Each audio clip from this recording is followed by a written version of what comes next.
Саламатсыздарбы, Аргумент ТВ каналын көрүүчүлөрү. Назарыңыздарда Аргумент шоу программасы, аны мен Айгерим Кожобекова алып барам.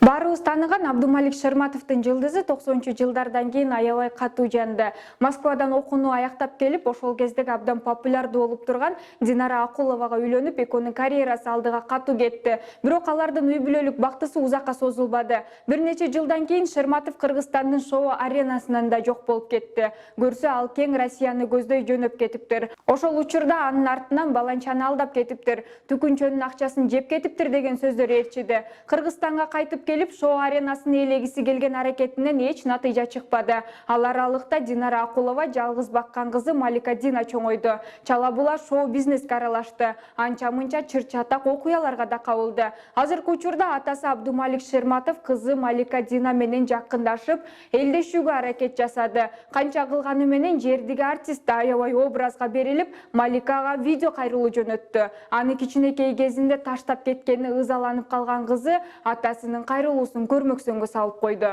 Мына ушундай аталар, балдарыңарды таштабай, үй бүлөңөр менен ажырашып кетсеңер да, бала чакаңар менен байланышыңарды эч качан үзбөй, колдон келген жардамыңарды берип турушуңар керек. Болбосо Маликанын атасына кылган мамилесине туш болосуңар. Кудул Гүлжайна Атакановага сиз топ жарган хайп кайсыл деген суроого Сагын Эргешевдин жаным, алтыным, туулган күнүң менен деген куттуктоосу болгон. Ошол аябай хит болуп, Сагын Эргешев таанылды эле. Эми өзүмдү карабай калбадыбы? Чалсам албайт, жазсам жооп бербейт. Болбосо ага чейин Сагын Эргешевди эч ким деле таануучу эмес деп жооп берген.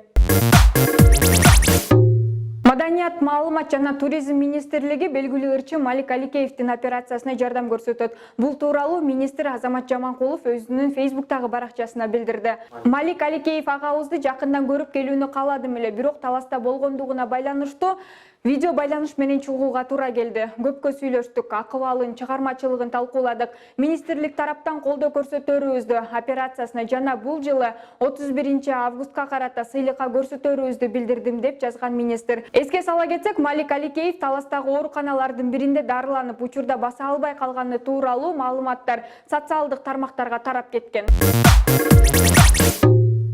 Ушуну менен биздин программабыз соңуна жетти. Кийинки көрсөтүүдөн көрүшкөнчө сак саламатта туруңуздар.